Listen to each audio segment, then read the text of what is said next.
Can you hear me? I can, Deb. How you doing? I'm doing good. How about you? Doing real well, thanks. Al's trying to connect still. I think he'll be on in a sec. Oh, that's fine.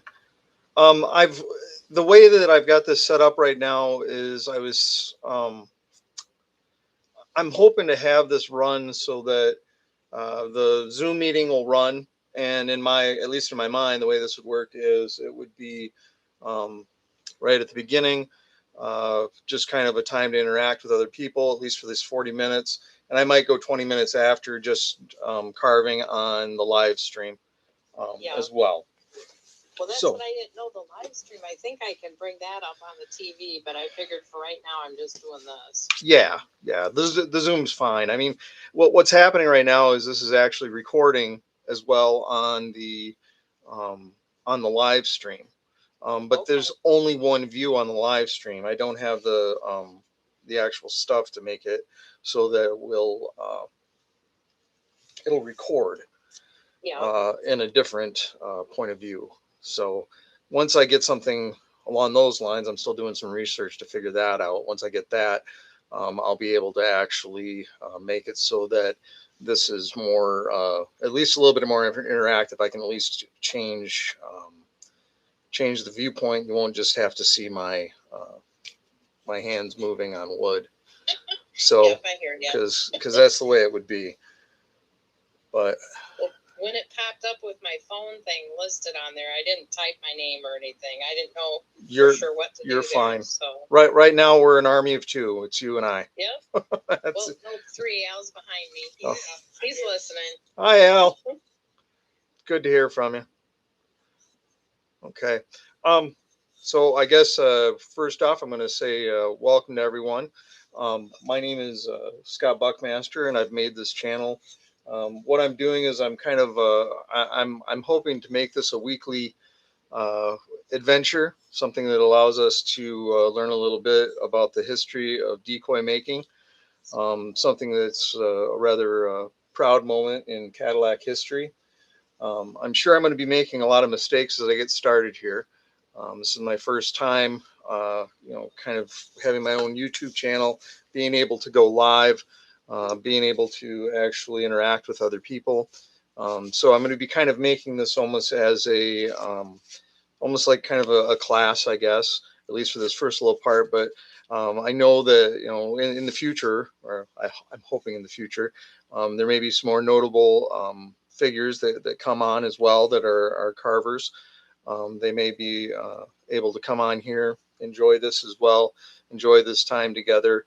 Because I know that there's been in the past people have talked to me about decoy making. And there is a class that is offered in Cadillac at the Carl T. Johnson Center on Thursdays. And that group is very knowledgeable, but a lot of times people aren't able to actually join that group because it is an in-person group. So I'm kind of almost making like a little online presence kind of for that group. Um, it's all on me, but I'm just trying to give that option and that opportunity to other people that I know that have been interested in this. And this is going to be recorded. And this recording will be available obviously after the fact. I'm not sure how much editing I can do. There might be a blank space before this. If there was, I apologize. But as I get better at actually presenting on Zoom and presenting to live on my YouTube channel, I'm hoping that things will go a little bit smoother, a little bit better. I'm also going to be offering on that YouTube channel. I'm going to have opportunities for people to see what it looks like underwater. I've got an underwater camera that actually allows for people to see when I go. Excuse me. When I go fishing and spearfishing. So they're going to actually be able to see, what it looks like when it's underwater, when a fish gets speared, how the decoys that we'll be making, how they actually react underwater, and just how the entire process kind of works. There's something to be said for making a piece of artwork that'll actually get you a meal if you wanted it to. So I'm going to be having this live portion of it on Tuesdays, like I was saying. But my whole thing, I think, was more, it's going to be a time for questions, comments, possibly suggestions. Hopefully, there's some teachable moments. If we have this sharing right now visually, like we do on my Zoom meeting that's going on at the same time, people would be able to bring their projects in, maybe show people what they're doing, possibly ask questions, make suggestions, or even, I have no problem turning over my channel to people that would necessarily want to, teach their own thing. Um, you know, Getting them involved so that it's not just me. I mean, I like many of the decoy makers. I don't think that we think we're the end all be all of what it is that we do. We're a footnote in the history of this entire process. So, my hope is I'll have a documented history, at least during this time frame and this time period of decoy making in this area. So the ones that we're going to be working on, or that I'm going to be working on predominantly right now, are going to be what are known as Cadillac style fish. And it was brought about by a gentleman by the name of Oscar Peterson. And I'm actually part of that carving lineage. My teachers, Al Nelson and Alfred Williams, those two gentlemen actually, got me started in this. I was a school teacher and I retired. And after that retirement, I needed something to do to keep my hands busy, to keep me out of trouble. And besides being a worker at a cemetery, a sexton up there, assistant sexton, I am now a person who um, does decoys, and I've gotten involved in this, and I've met a lot of nice people in this process, and I hope to continue on with this entire process of building decoys. So the woods that I use, typically, I use white pine. I find white pine to be very carvable. It's an easy wood. It doesn't splinter on you. You aren't driving your knives through the wood and having them catch on you necessarily all the time. This wood that I have right here was actually given to me by a student that I had at one time. This is about a mile away from my house. This wood was cut down from an old growth white pine. I have used cedar. I've used cedar to do some carvings. I did an Oscar Peterson tribute, a couple of them out of cedar, just because the cedar that I used was actually out of a tree that was near his gravesite up at Cadillac Maple Hill Cemetery.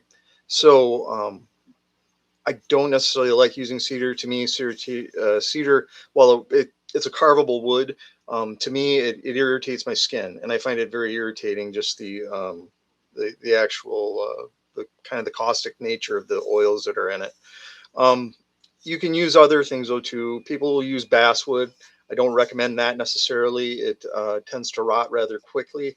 It doesn't have the higher tar um, uh, content that woods like white pine and cedar have in them. So what you find is just it's kind of problematic as far as longevity for a basswood um, carving.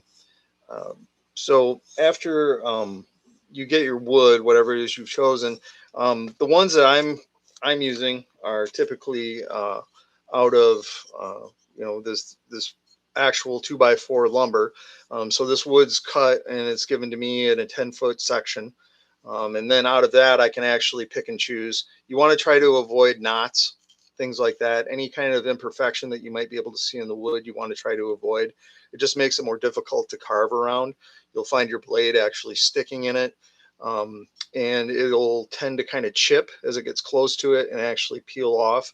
And that becomes just something that you've got to kind of fight around. You can cut through them; they will work.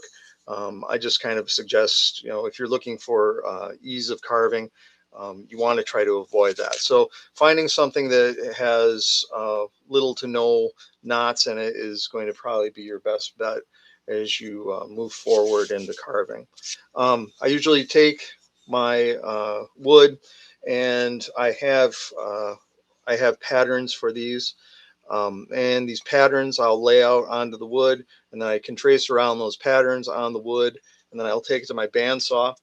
And once I get it on my bandsaw, I will cut it out, and then I will sand it down. And what I get is a blank that's very much like this. So this is kind of what you're shooting for, is a blank. Um, and I was actually gifted from Al Nelson the opportunity to trace up his blanks, uh, his uh, his actual patterns. So I do have a set of his patterns, which it's I guess one of my treasured things in this in creating this. So once you get your blank carved up, you want to take a pencil, and you're going to be drawing on these things quite a bit. And what I'm doing right now is I'm trying to establish a center line down this. You're dealing with something that is functioning within balance. And when I say that, what's happening is, um, once you get weight in it, you don't want it tipping to one side or the other. So as I'm looking at this, I don't have it necessarily right in the center. I want to get it in that center. So as I'm going through, I'm just going to make sure that I've got a rough center line here that I can follow. And I'm doing it multiple times here, and I'm pushing a little bit harder each time just to darken it up so I get that center line the way that I want it and where it needs to be. So I'm going to take that and look at it. I'm looking down the line to it, and what I've got right now is I've got my blank laid out, and I've got uh, my center line to it. So that's a pretty important way to start. Now taking it to the side, um, the fish, a Cadillac style fish, when you're dealing with Cadillac style, typically what you have, however the fish is, you're going to have a wooden tail. They have this Cadillac curve to them. They're going to end up having two chambers for lead that are going to be put where the fins are going to go. And you're going to have a line tie that's almost like a blade on the top here. Um, so I'm going to just kind of draw out what I feel I want my fish to look like. And that's one of the things you got to remember when you're doing these decoys. It's up to you what you can make. I've seen some just outlandish, crazy looking decoys that were just done absolutely beautifully, but they're bizarre and weird and really cool looking, but they don't even look like fish.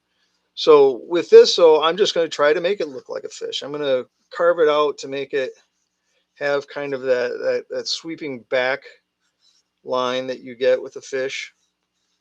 Very aerodynamic. Carves around. When I have that done, back here they have a tail, and this area right here, which is the thinner portion of it, is going to actually end up being the tail. And I'm going to come and draw a line that comes back around. It's going to come back to the flat, so you can kind of, if you look, you can see how I'm cutting that tail out for the back. And for those of you that are just watching from the Zoom meeting, um, you're I may be missing you. I'm sorry, but it's pretty good view in the actual my YouTube channel. So I've got that going. This is going to have, it's going to be cut in here to make it, give it kind of that stereotypical look of a fish.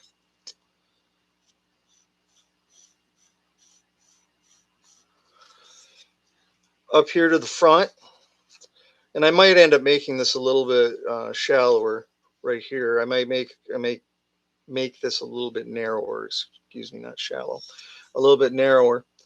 But I'm going to be curving that out. I'm going to take and I'm going to be putting in the gill. So I'm going to go back about an inch or so. I'm going to kind of put a gill mark in there where my gill is going to be. So if you look, I got my gill. I'm going to locate where the mouth is going to be, and I'm going to come up probably, I don't know, 3/8 of an inch, maybe quarter of an inch.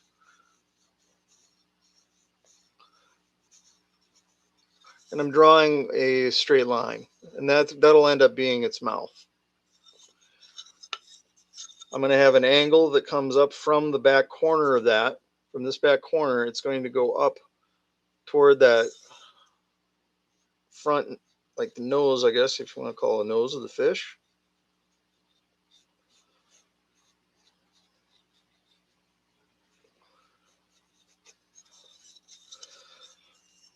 That's what I've got so far. I'm looking at that, and I don't really like the curve of that gill, so I'm going to be changing that a little bit. It's going to get curved back a little bit more.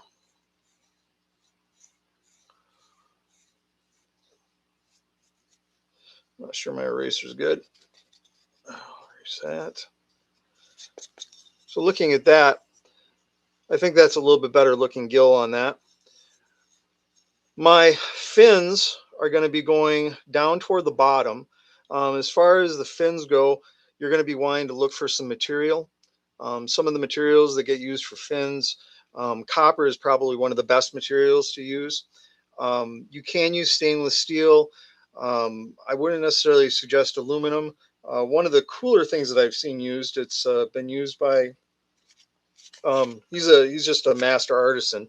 His name's Andrew Gardner. He's from Florida, but he'll use tins and things like that. So I've seen him use old galvanized bait buckets to cut out the fins and that. But we just need to kind of locate where the fins roughly are going to be going. So I'm taking my finger and I'm putting that in the bottom, and I'm kind of locking where that pencil is, and that'll give me a distance that I can actually, I mean, I can draw a straight line all the way down that back. So that's about the level that I'm going to be putting my fins at right there. And if I flip this over right now, and I realize I don't have anything over there, but that's the same level as where my fins are going to go again. And that's a nice straight line that's just going to run that. So it's a nice quick way of, figuring out where your fins are going to go, keeping them all level, keeping them the same. Okay, so I've got this basic outline of my fish right now. I'm thinking eventually I'm probably going to be making it a little bit narrower down here. I have found that it helps to start making the decoys a little bit thinner down through the tail. But again, that'll come in a little bit of time. But the first thing that you really want to do is you want to get this thing laid out, and then you're going to just be carving out that basic shape. So there's a couple of ways to do it. You could take this to a bandsaw, and you could actually remove any of this excess stuff that's out at the sides. I prefer to just use a knife. Part of it is as a sexton. The cemetery I work at, when I'm on my breaks or I'm at lunch, quite often what I do is I will sit down and I'll carve out a blank. So I'll have these in my little lunch box that I travel with, and I'll just pull one out and I will start carving on it. So it just gives me something to do and kind of keep my mind busy as I am working. So what I'm going to do first, I did want to mention this as I go through this. I'm going to be making a little bit more, finished, polished videos on making fish, and that's just what they're going to be, and all that they're going to be. This right here, what's happening at this moment on this first one, probably won't happen again on this unless people are actually having a question. But I'm going to be starting to make kind of a series of how to actually make a decoy. And it's just going to be more refined, more polished. So some of this stuff that I'm going over right now, you're going to find in some of the videos that I'm going to make that are a more polished, static, kind of directory of what you should do with carving. First thing I am going to suggest, if you're going to be carving and doing decoys, I suggest getting some type of glove that is going to protect your hand that you're going to be holding the decoy in. I made a mistake of not doing that, and uh, it's okay. I guess some people need to get cut before they learn, but that's what happened to me. I cut my finger rather badly. I had to get stitches. Hopefully you wearing a carving glove as you're doing these processes. It's going to save you, the indignity of having to go to the emergency room. Um, I did. I was proud though, because the nurse said that it was the cleanest cut she'd ever seen in her life. She had been a nurse for like 20 years, so I was kind of proud for that. I'm pretty good at sharpening knives. I do have a strop that I quite often use that I made. I have a rough side to this. It's just a board, is all it is, just a thin little board, probably a half-inch thick. I've got these little bumpers that I put on so that I'm able to grab it and kind of get some leverage on it when I'm holding it. But when it's on the table, I can sit there and I can actually strap my blades, and then I can use the smooth leather to actually, finely hone the edge. The whole thing is that you want to keep a sharp cutting tool. You'll find that most times when people get cut, they're getting cut because the blade is dull. Mine was not. But the thing is that if you keep a nice, sharp, clean blade, what you're going to find is that blade is going to actually allow you to remove the wood in a much smoother fashion, and you're going to have more control over it. So I have a number of different types of blades that I use. I do. This is probably one of my favorite ones. Um, I tend to use this one for quite a bit of my work. This is a Hell knife, Helle, a Hell 9.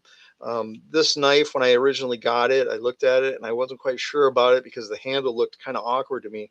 But when you're carving, it's a beautiful knife to actually do carving with. Your hand wraps around it. You've got good control with the knife, and it's really good for removing, like I'm going to be doing here in a second. It's really nice for removing the bigger chunks of wood, kind of, I guess, for lack of a better term, kind of hogging out the material, getting rid of it as quickly as you can. But it also comes to a very fine, sharp point. So I'm able to get some of the little crisper details that are in there. So that's kind of nice too. So what I'm going to start with, I guess, is I'm going to use this knife to actually do this. I also have another knife. I got to stand up. I didn't even think about it. I also, quite often, I have a rather large knife collection, and I have somewhere in here. Where is it? There it is. One of my prize knives. This is a Boker Congress, and this Boker Congress is nice because it has four different types of blades that you can choose from, all different kinds. And I'll use this quite often to do my carving as well. This is one of them that kind of travels with me when I'm out working up at the cemetery. So I quite often use this. But you can see there's different size blades. And again, I'm going to be going over this in one of the videos I'm making right now, that I'm editing out for your cutlery, what kind of tools you use, some of the safety things you should do, and how to use your carving utensils. So I have my glove back on. I have my blank, and I'm going to start to carve this. And I'm probably going to be making a mess. So, and I'm not sure, like, when I start really going at this, I may not be talking very much.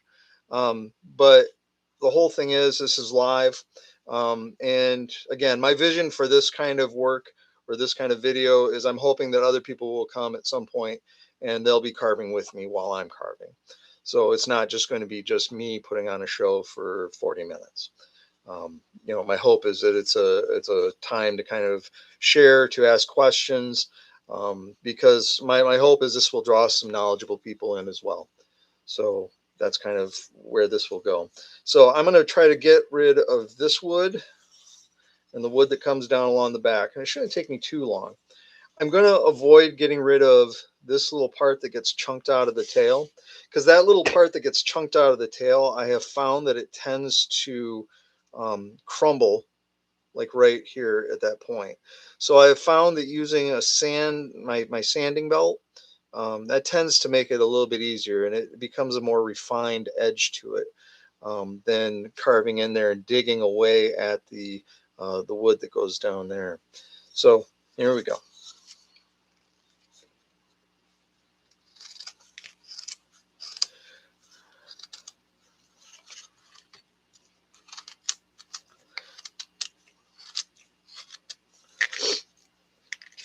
So as I'm going into it, you can kind of feel sometimes you'll hit the grain so that the grains wanting to chip away. As I'm going right now, I'm just trying to get rid of this stuff, so it really doesn't matter. But you're going to find yourself having to be a little bit more attentive to that as you go through and you start actually, doing some of the refinements and some of the carving that's going to actually make this start looking like a fish. Because if you start carving it and it kind of the blade will start to tell you. If you start carving it, the blade's going to push back. You're going to want to back off that, come back at it from the other direction. Okay. Um, because if you force it, what's going to happen is it's going to chunk out on you. You're going to get a big chunk. Let's see if I can do it right now. Yeah. I did it on purpose because I'm just chunking things out. But you can see how that kind of just, it cracks and it breaks. And that's not what you're looking for when you're doing the refined carving. What I'm doing right now, I'm just trying to get this to shape. So it's really not that big a deal. Smaller movements, and you can see I'm using my hand to push against my thumb and to push against the blade that's pulling back this way so that I've got more control over it. You don't want to just kind of like just freely dig at this stuff with your hand in that way. You're going to end up hurting yourself, and you don't want to do that. That's part of the reason you wear this too. I have not tested this as hard as I did when I wasn't wearing it. So when we're going at this, I'm just digging out this wood, getting this thing to shape. You can see it's flaking off again, just because of the direction that the wood grain's going.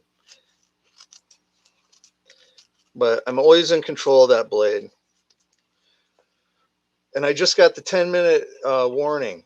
So just so you know, once this Zoom meeting is done, I'm going to continue carving for a little bit over on my YouTube channel, which is recording this entire interaction.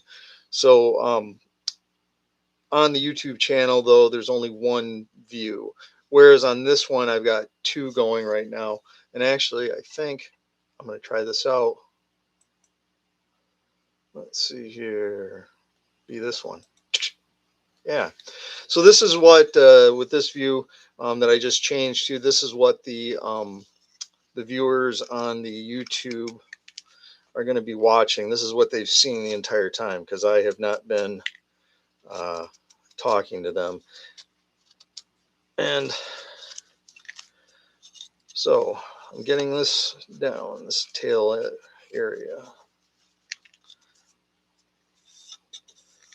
Okay. So I've got a nice kind of dip right here. This, when you're talking about a Cadillac style, Cadillac styles typically are pretty flat on the bottom. And you're going to end up having a chamber of lead here, and there's going to be another one back here toward the tail. And those will lock in your fins. But when you're talking Cadillac style, this is what it's going to be looking like. Alfred Williams, his have a definite jump like that on the tail. So I blame him for me doing that since he taught me. He's a great guy.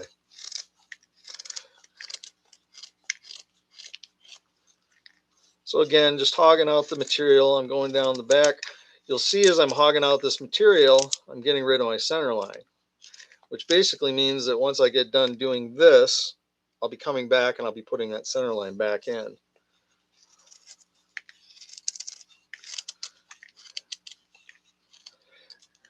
I'm gonna move this up toward the camera, and you can really see. Let's see if I can get that to focus. You can see that this is chunking out in this area right here. So if I take this and turn it around, and it gets kind of odd and kind of hard to hold, but What was that? I heard somebody. Was that you, Al? Do you have a question? We were just talking just a bit about the dog. Oh, gotcha. Sorry. Wait, my dog? No. No. Just kidding. No, you're fine. Um, I thought maybe I'd done something that you wanted to add something to. You know, I value your comments, so I was. If I got somebody that wants to say something, I want them to speak up when I'm doing this kind of thing.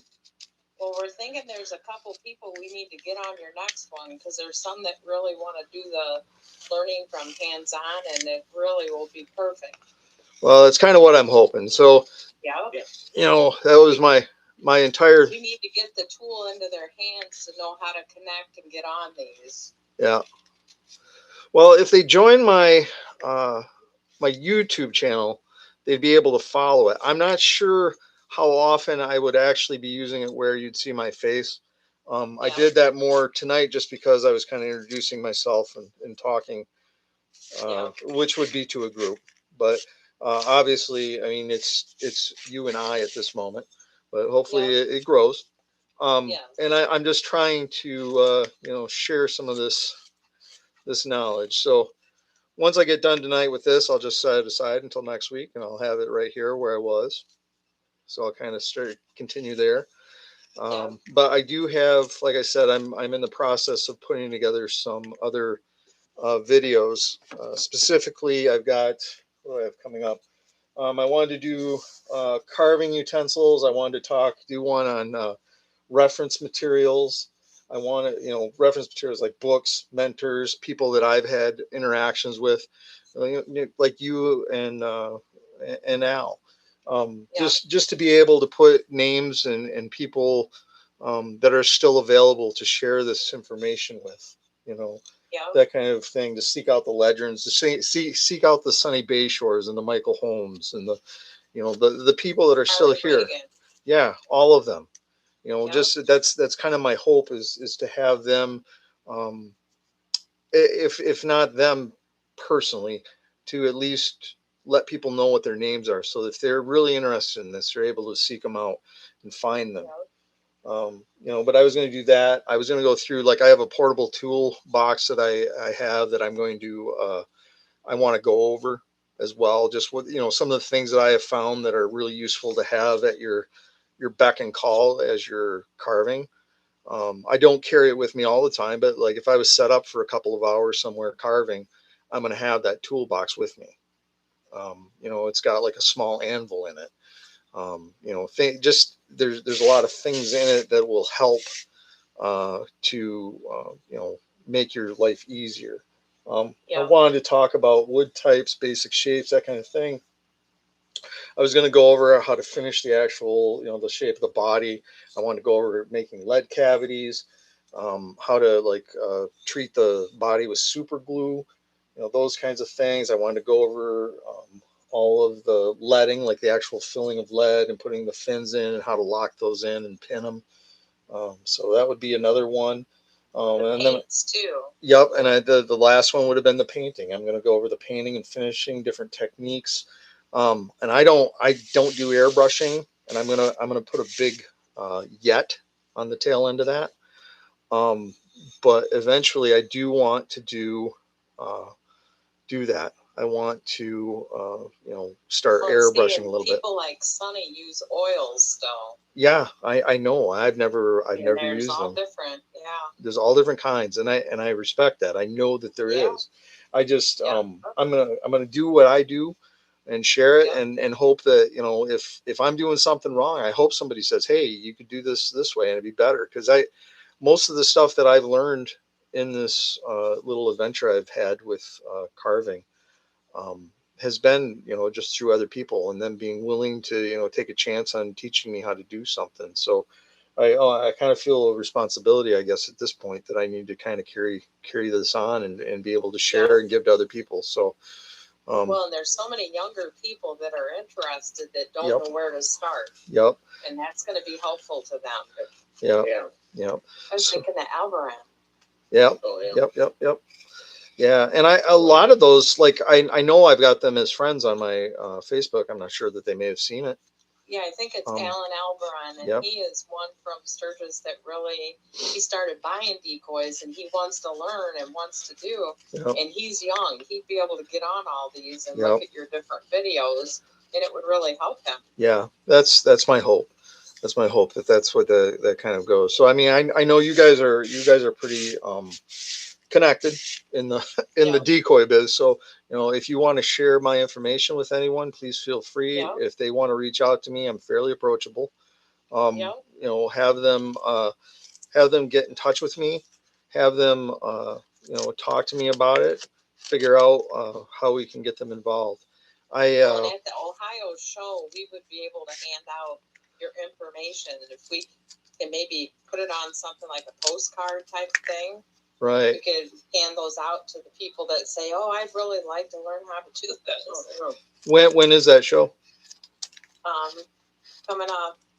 That's March 20th and 21st. March 20th. If you tell me the kind of information that you'd want to have available to give them, I mean, I can tell you what I'd be willing to give them. I can probably design or make up a business card or something. Yeah, something like that we could put out. We'll just to the ones that really are interested. Yep. That would be very helpful. Do something with like a little QR code on it. Yep. Just so that way they're able to, they can just make it as easy as possible. A lot of people aren't going to necessarily do the Zoom meeting. Right. I had that available, and we have less than a minute, so I'm probably going to lose you.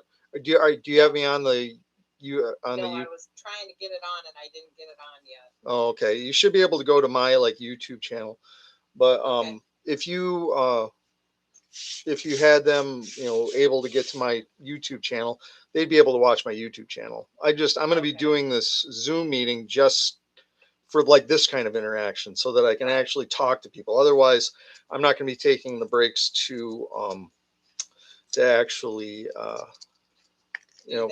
to type things into the chat. Yeah. So yeah. Well, that's what I was going to say. It would be neat to get Brandon in New Jersey. Yep.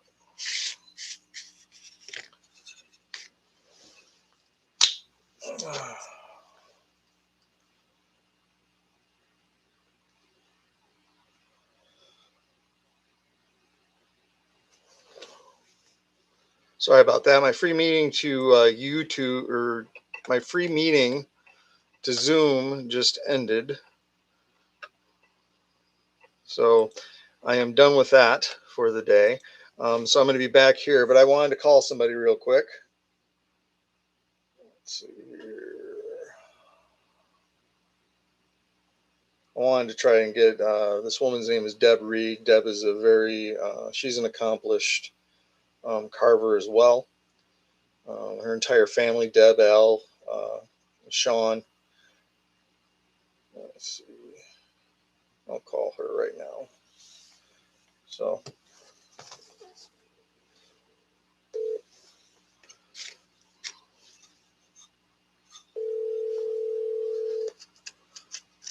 Hello. Hi, Deb. I'm sorry, the Zoom cut out. So I'm still, you're still on my YouTube live, just so you know. Okay. But yeah, just where we were left off, I want to be able to share that information with people. So if you if we can figure out what you think would be good on a card, I will be more than happy to make them, pay for them, get them set up, and send them to you, so that you have those available for that show. Like your little thing that you had with your channel and this and that, in a few of the bullets of what you're thinking that you're going to have ongoing for the videos, I think that would be excellent. Okay, I can do that. And that way they can go there and see and follow along as they can. But like this for the Zoom, I think that would be really good at connecting all of us that live far apart. Yeah. Maybe once a month. Yep. Or something like that with like Jersey and in Florida, and we could invite some of the other older ones, but I can't see Harley Reagan or Mike Holmes or any of them getting on. Right. I could see Deb Bayshore get Sunny on every now and then. Right. You know, and I think if he could hear, I think he'd really enjoy it. Yeah. He'd probably sit on there and share a beer.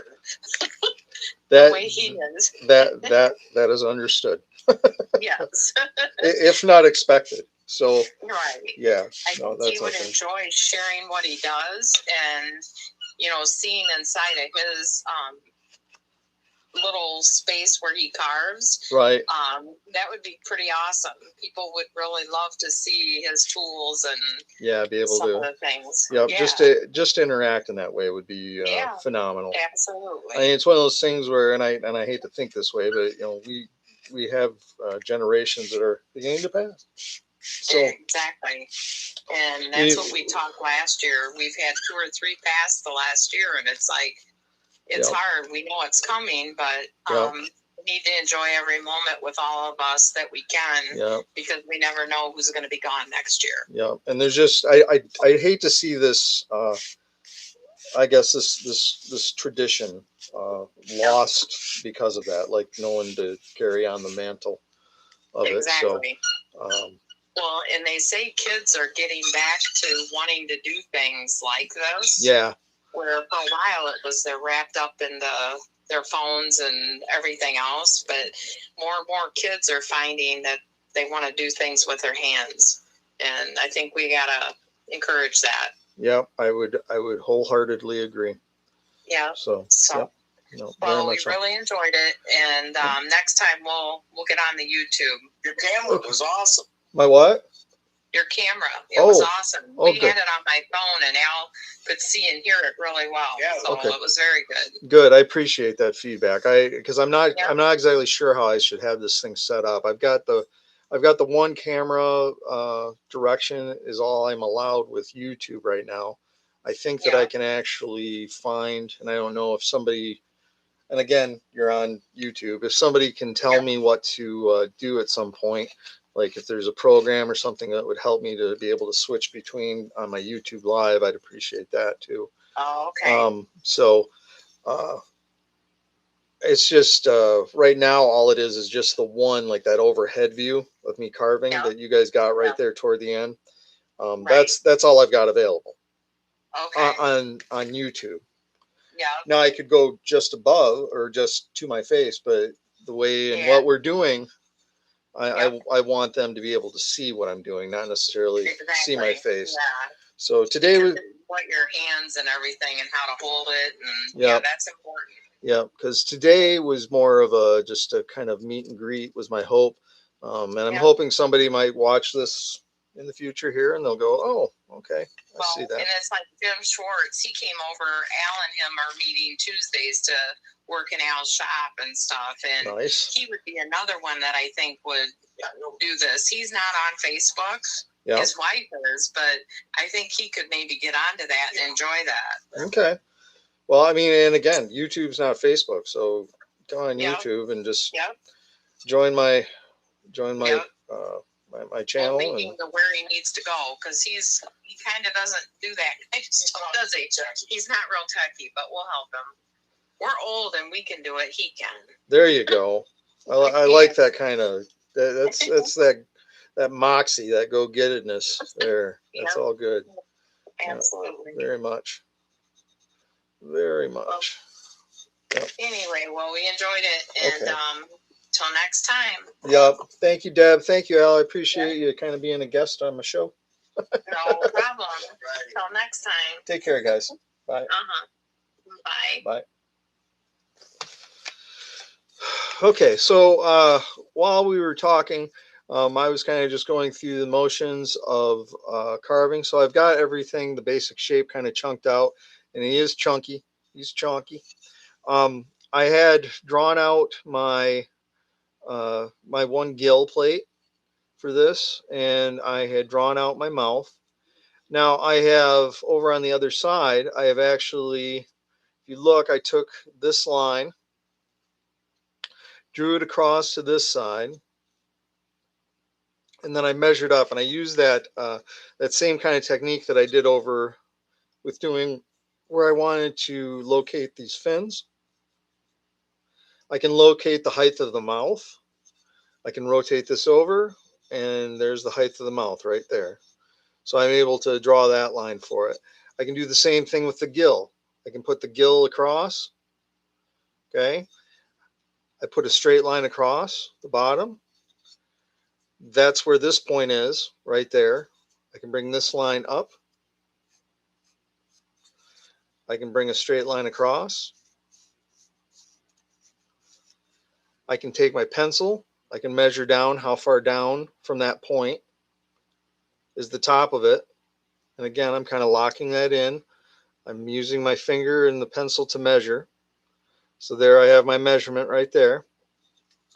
I flip it over, line it up with that line, come down, that's the height. So this is the line that goes right there. This is the beginning of the curve of the gill. That is the end of it. That's what I have over here. So if I come back over to this side, I can make that curve. And I can actually, if I measure out, let's see here, got that straight line. There's my point.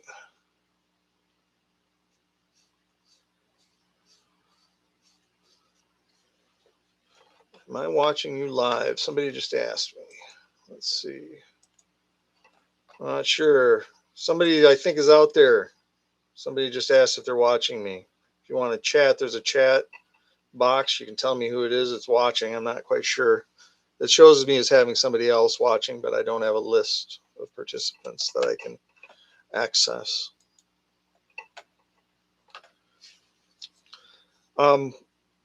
Anyway, so I've got this line right here going from the back of this gill plate up to here. I go to the parallel.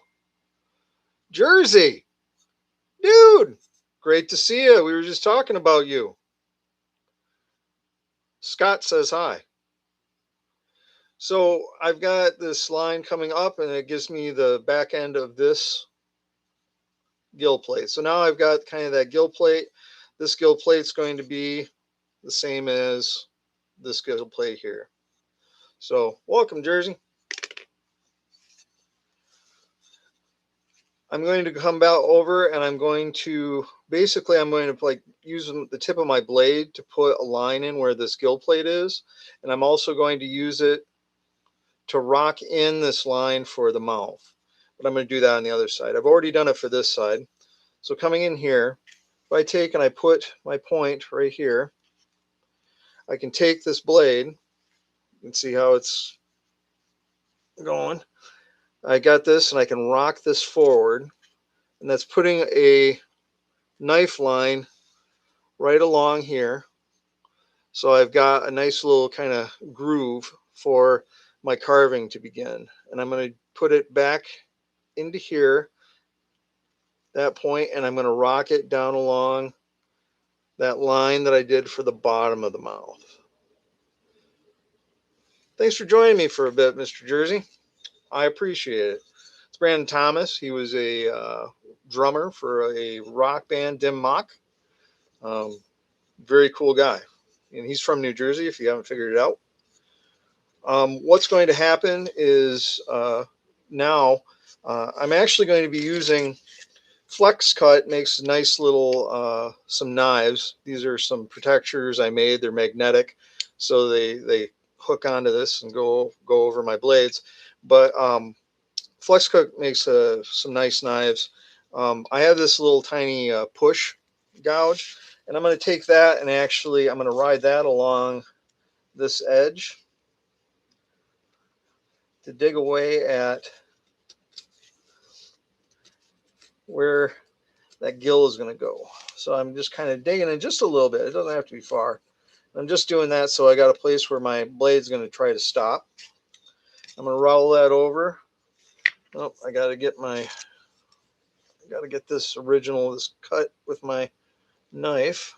So here, and I'm going to rock that. But as I rock it, I'm going to start to push it forward and follow that curve.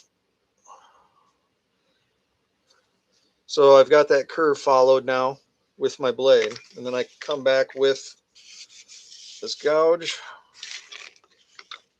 this little V chisel, and I will come in and I will try to keep my hand away from that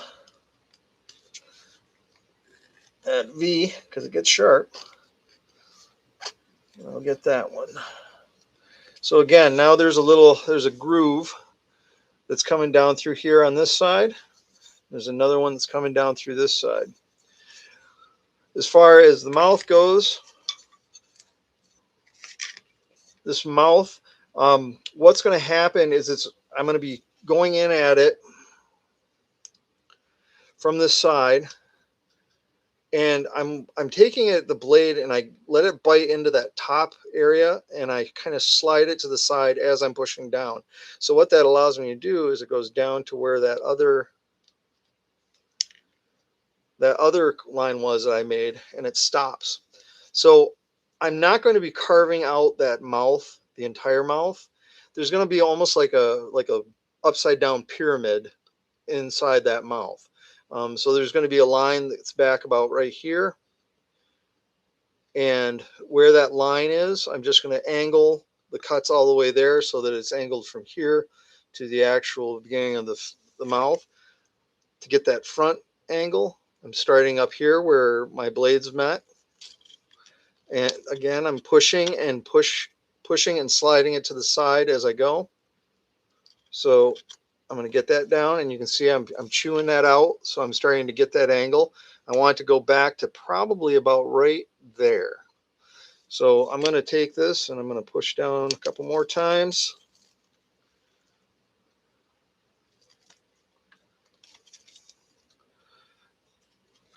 You can see I'm starting to get that little tiny, where the lip is kind of jutting out just a little bit because of the cut that I've put on the top. And I'm going to just continue kind of chipping away at that as I go.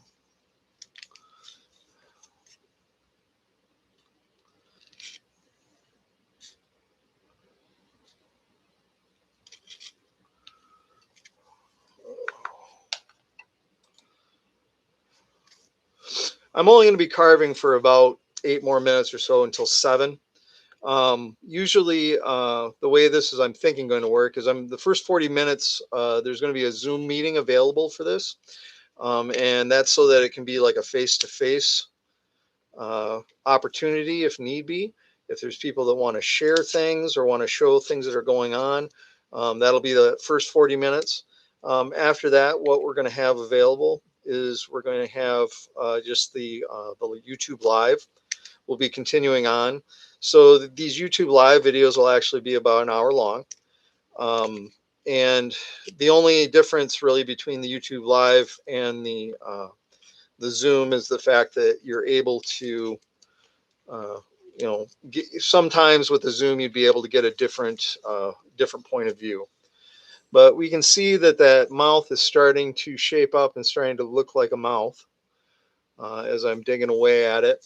You got to be careful you don't want to cut yourself. So, always try to keep your hand out of the direct line of fire of the blade. And again, that's part of the reason we're wearing these gloves. They do help. These blades that I use are super sharp. Again, I take and I hone them quite often, which I should probably do here in a second. Might do that while we're on, just so you can kind of see how that works. And I do this with any of the knives that I'm using. I usually try to hone them and clean them up after I'm done using them every time. It's a tool for a project that you're doing. You want to try to keep that in as good a working order as possible. So doing that, as far as, I got a pile going today.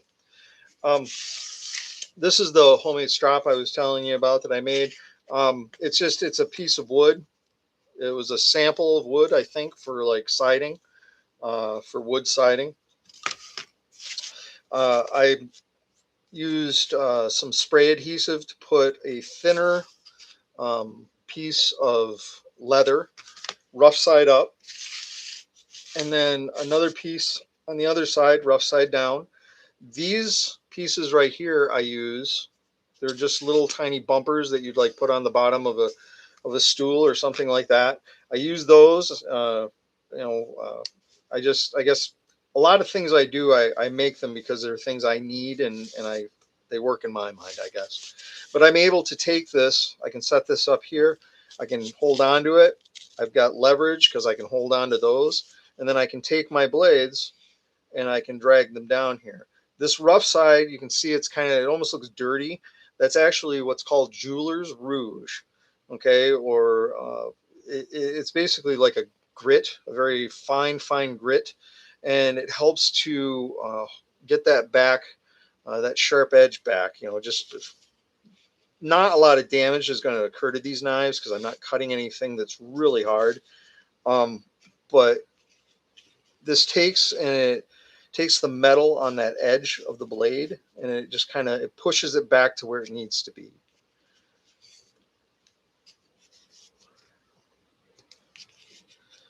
And you can see I've got the sharp edge away from me, and I'm pulling back, because if I try to go the other way, a lot of times you'll end up slicing the actual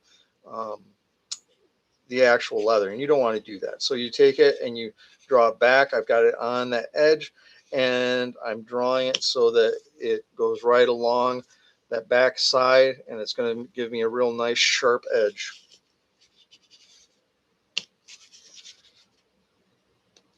Now, again, I am not necessarily sharpening my knife right now. I'm just kind of honing it. I'm stropping it. I'm making it so that it's sharp as a razor again. It was very sharp to begin with. When I sharpened it, you shouldn't really have to do more than this with any knife that you own, unless you're really abusive to a knife. If you have access as you're using a knife to either a strop or a piece of ceramic or whatever it may be, if you are methodical with it and you go through and you actually you use that stropping as you go, you're going to just find that your tools are going to last a lot longer. They're going to function a lot better for you. So that's I guess that would be my suggestion as you're going along in this venture.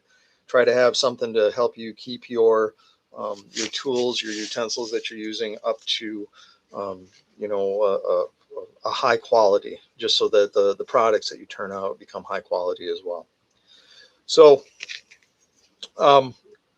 again, we're learning how to do decoys.